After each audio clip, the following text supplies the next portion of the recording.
আদ্দিন হসপিটালের যে লাইসেন্স বাতিল করা হলো, এই হসপিটালের লাইসেন্স বাতিলের আপনারা কি পক্ষে?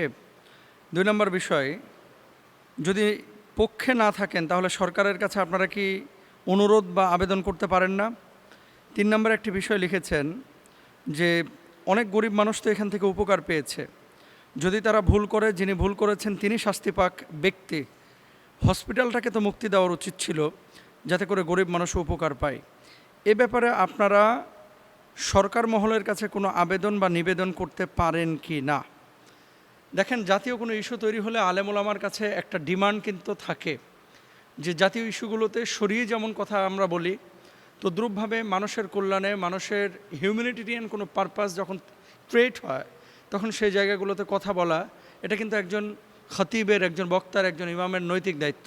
সেই হিসাবে অনলাইনে এই প্রশ্নটি আমার কাছে পাঠানো হয়েছে। আমি দুটো বিষয় এখানে প্রথমত বলতে চাই। 1 নম্বর বিষয়, শরীরের কোনো একটা জায়গায় যদি ফোড়া ওঠে তাহলে ওই অঙ্গটা কিন্তু আমরা কেটে ফেলাই না, আমরা ফোড়াটার অপারেশন করি বা ফোড়াটাকে নিরসন করার চেষ্টা করি, তাই না? ধরেন মাথার ওপরে ফোড়া হয়েছে, আমরা কি মাথা কেটে ফেলছি? না। এখন অন্যায় আদ্দিন হসপিটালে যারা কর্মী ছিলেন, আমি তো এই ঘটনা ঘটার আগেও তো প্রতিবাদ করছিলাম। মানে আমার ছেলেকে নিয়ে গেছিলাম আদ্দিনের ওই যে বসুন্ধরা শাখায়, নিয়ে যাওয়ার পরে দেখলাম যে তার পা কেটে গেছে, ফিনকি মেরে রক্ত বের হয়ে গেছে। আমি বাচ্চাটাকে নিয়ে দৌড়াদৌড়ি করতেছি, তো এত স্লো, আগে রক্ত বন্ধ করবে নাকি আগে টিকিট নিয়ে এখান থেকে ওখানে, ওখান থেকে ওখানে, তো ওর তো আরও ব্লিডিং হচ্ছে। পরে আমি রেগে গেছিলাম। আমি যে কথাটা বলতে যাচ্ছি যে কর্মীর দোষের কারণে, ডাক্তারের খামখেয়ালির কারণে, নার্সের খামখেয়ালির কারণে, অথবা নিচের কোনো এই কর্মকর্তাদের খামখেয়ালির কারণে কোনো একটা ঘটনা যদি ঘটে, এই জন্য পুরো প্রতিষ্ঠানকে দায়ী করা যদি হয়, তাহলে বাংলাদেশে অসংখ্য হসপিটাল, অসংখ্য প্রতিষ্ঠান, অসংখ্য অর্গানাইজেশন কিন্তু ধরা খাবে। আপনি ঢাকা মেডিকেলে এমন ঘটনা ঘটেছে না অতীতে? রাজশাহী মেডিকেলে ঘটেছে না? ওই রংপুর মেডিকেলে ঘটেছে না যে ডাক্তারের অবহেলার কারণে অথবা ভুল চিকিৎসার কারণে? এমনও তো ঘটেছে যে দাঁত ব্যথা একটা আর একটা দাঁত তুলে ফেলে দিচ্ছে। এগুলো তো অহরহ ঘটনা ঘটছে। এখন কথা হচ্ছে যে যদি এই ধারাবাহিকতা চলতে থাকে, দেখেন আমরা আইনের শাসনের প্রতি এবং রাষ্ট্রীয় শাস্তি যেগুলো নিয়ে নেওয়া হয় কোনো প্রতিষ্ঠানের ব্যাপারে বা ব্যক্তির ব্যাপারে, সেগুলোর কিন্তু আমরা পক্ষে, কিন্তু বন্ধ করার আবার বিপক্ষে। কারণ কি, 250 টাকায় একজন বিশেষজ্ঞ ডাক্তারের কাছ থেকে চিকিৎসা নেওয়া, এটা কিন্তু একজন সাধারণ মানুষের জন্য খুব হেল্পফুল। ইভেন আমার দুই ছেলে কিন্তু আদ্দিনে হয়েছে। আমার 2 ছেলে, আমার নিজের 2 ছেলেও কিন্তু আদ্দিনে হয়েছে। সেটা আজ থেকে 9 বছর আগের কথা বলতেছি। একজন হয়েছে 8 বছর আগে, একজন হয়েছে 9 বছর আগে। এখন আপনি বলবেন যে আপনি আদ্দিনের পক্ষে বলতেছেন যে আপনার ছেলে হয়েছে এই জন্য। না, বিচার আমিও চাই। যিনি গাফলতি করেছেন, যিনি অন্যায় করেছেন, তার বিচার চাই। এখন প্রতিষ্ঠানের যদি বিচার করা হয় তাহলে অসংখ্য মানুষ কিন্তু ক্ষতিগ্রস্ত হবে। এই জন্য সরকারের কাছে আমাদের আকুল আবেদন যে বিষয়টা পুনর্বিবেচনা করার জন্য, এবং যারা দায়িত্বশীল তাদের কাছে আমরা অনুরোধ করব যে এরপরে যদি ঢাকা মেডিকেলে এরকম কোনো ঘটনা ঘটে, আপনি কি ঢাকা মেডিকেল বন্ধ করে দিবেন? ল্যাবেইডে এমন ঘটনা ঘটেছে অতীতে, এমন বলতে স্বজনরা বলেছে যে তাদের খামখেয়ালির কারণে আমার রোগী মারা গিয়েছে।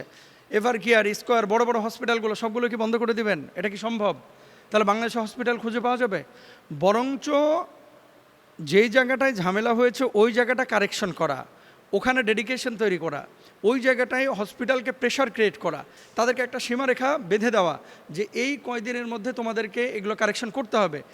এরপরে নিয়মতান্ত্রিকভাবে ওখানে চেয়ারম্যান আপনাদের পক্ষ থেকে একজনকে দেন না, সরকারের পক্ষ থেকে একজন পরিচালক বসান, তো 24 ঘন্টা সিসি ক্যামেরায় তদারকি করেন, তা আপনারা রুলস রেগুলেশন তৈরি করে দেন। তৈরি করার পরেও যদি এরকম কিছু ঘটনা ঘটে, 1বার 2বার আপনার সুযোগ দেওয়ার পরে যে শুধরাচ্ছেন, আপনি তখন ক্যান্সেল করে দেন, লাইসেন্স বাতিল করে দেন। আমরা শাসনের পক্ষে, শাস্তির পক্ষে, তবে বন্ধের পক্ষে না। যারা অপরাধী তাদেরকে শাস্তি দেন। কারণ এখানে 1 2 জন না, আমি দেখেছি 65,000 ডায়ালিসিসের রোগী এখান থেকে উপকার পেয়েছে। শত শত না, হাজার হাজার হার্টের রোগী। ইভেন আমার বাড়িতে কোনো রোগী যদি আক্রান্ত হয় রোগে, আমি প্রথমেই টান দিয়ে আদ্দিনে নিয়ে চলে যাই। দেখেছেন না, শাইখ আহমদুল্লাহ সাহেবের নানিও কিন্তু ওখানে চিকিৎসা নিচ্ছেন। বড় বড় আলেম আমার আত্মীয় স্বজন, সাধারণ মানুষ, ডাক্তার, ইঞ্জিনিয়ার, তাদের আত্মীয় স্বজনও কিন্তু এখানে চিকিৎসা নিচ্ছেন। তো এই জায়গাটা আমার কাছে মনে হয় যে আরেকটু বিবেচনা করা উচিত। কারণ ভুল কেউ যদি করে থাকে ভুলটা শুধরানোর যদি মানে অপশন থাকে, শুধরাতে সুযোগ দেওয়া উচিত, যেহেতু তারা ৮০ লক্ষ টাকা করে ক্ষতিপূরণ দেওয়ার ঘোষণা দিয়েছে। ২ নম্বর, যে বাংলাদেশে এরকম হাজার হাজার হসপিটাল আনাচে কানাচে পড়ে আছে, যেগুলোতে এরকম মানুষের মানে অবহেলার কারণে রোগীদের ক্ষতি হচ্ছে। তো এখন একটা রোগীর ক্ষতি হয়েছে কারো গাফিলতির কারণে, এই জন্য মালিক পক্ষ বা হসপিটালকে যদি দায়ী করা হয়, তাহলে বাংলাদেশে হয়তো বা সামনে ৫-১০ বছর পর আর কোনো হসপিটাল খুঁজে পাওয়া যাবে না, যদি সবার লাইসেন্স এরকম বাতিল করে দেওয়া হয়। এজন্য এগুলো আমাদের অনুরোধ, রিকোয়েস্ট, যে আসলে বিবেচনা করা উচিত, আরও বিবেচনা করা উচিত, ভাবা উচিত। আল্লাহ বুঝদান করুক। যে মোহতারাম, আপনারা বলেন মুমিনদেরকে আল্লাহ খুব ভালোবাসে, তো এত কষ্ট কেন দেন আমাদেরকে? দুনিয়ায় কষ্ট, চলাফেরায় কষ্ট, খাবারে কষ্ট, রিজকে কষ্ট, কেন কষ্ট দেন? আসলেও তো কথা সত্য যে মুমিনরা তো কষ্টের জীবনযাপন করছে, কাফের বেঈমানরা তাদেরকে তো আল্লাহ তাআলা একেবারে ছেড়ে দিয়েছেন। ওই যে একটা আয়াত আছে না, ওয়াদান্নি ওয়াল মুকাদ্দিবিনা উলিন নিআমাতি ওয়া মাহিলহুম কলিলা। আসলে কাফের বেঈমানদেরকে আল্লাহ তাআলা সামান্য কিছু সুযোগ দিয়েছে পৃথিবী ভোগ করার জন্য, কেন আখিরাতে তাদের কোনো প্রতিদান নাই। নবীজি হাদিসের মধ্যে বলেছেন, আদ-দুনিয়া সিজনুল মুমিন ওয়া জান্নাতুল কাফির। দুনিয়াটা হচ্ছে মুমিনদের জন্য জেলখানা, আর কাফেরদের জন্য হচ্ছে জান্নাতের মতো। এখন কেন আপনাকে আল্লাহ তাআলা কষ্ট দেন? মুমিনরা দুনিয়া ভোগ করুক, এটা আল্লাহ চান না। আল্লাহ কখনো ঈমানের পরীক্ষা এবং ধৈর্যের পরীক্ষার জন্য আল্লাহ সুবহানাহু ওয়া তাআলা কষ্ট দিয়ে থাকেন। ওয়ালা নাবলুওয়ান্নাকুম বিশাইইম মিনাল খাউফি ওয়াল জুই ওয়া নাকসিম মিনাল আমওয়ালি ওয়াল আনফুসি ওয়াস সামারাত। কখনো ক্ষুধার যন্ত্রণা, কখনো প্রাণের বিনাশ, ফসল ফলাদি নষ্টকরণ, এগুলোর মাধ্যমে আল্লাহ তাআলা বান্দাদেরকে পরীক্ষা করেন। সফল কারা? ওয়াবাশশিরিস সাবিরিন। এমত অবস্থায় যারা ধৈর্য ধারণ করে বলে, আল্লাহ আপনি পরীক্ষা নিয়েছেন, আপনার উপরে তো আমরা যেতে পারবো না, আপনার সিদ্ধান্তের বাইরেও যেতে পারবো না, আল্লাহ আমি এতে খুশি আছি, সন্তুষ্ট আছি, আল্লাহ তখন ওই ব্যক্তির ওই পরীক্ষায় তাকে সফল কাম করেন। সুবহানাল্লাহ। ২ নম্বর হচ্ছে গুনাহ বা পাপ মোচন করার জন্য। হাদিসের মধ্যে আছে, মা ইউসিবুল মুসলিবা মিন নাসাবাতিন ওয়ালা ওয়াসাবিন ওয়ালা হামিন ওয়ালা হুজনিন ওয়ালা আদা ওয়ালা গাম্মিন হাত্তা শাওকাতি ইউশাকুহা ইল্লা কাফফারাল্লাহু বিহা মিন খাতায়া। এই দুনিয়ায় যত বিপদ আপদ আল্লাহ দেয়, আপনার প্রত্যেকটা বিপদের কারণে, শাস্তির কারণে, চিন্তার কারণে, দুশ্চিন্তার কারণে আল্লাহ তাআলা আপনার গুনাহ মাফ করে দেন। সুবহানাল্লাহ। এই যে পেরেশানি, আপনার এই পেরেশানির কারণে কিন্তু আল্লাহ তাআলা আপনার গুনাহ মুক্ত করছে। সুবহানাল্লাহ। দেখেন, যদি এটা মনে করেন তাহলে দুনিয়ার কোনো কষ্ট আপনার কষ্ট মনে হবে না। ৩ নম্বর, মাইয়ুরিদুল্লাহ বিহি খয়রা ইউসিবু মিনহু। নবী সাল্লাল্লাহু আলাইহি ওয়াসাল্লাম বলেছেন, আল্লাহ তাআলা যখন কোনো ব্যক্তির কল্যাণ চান তখন তাকে বিপদে ফেলেন।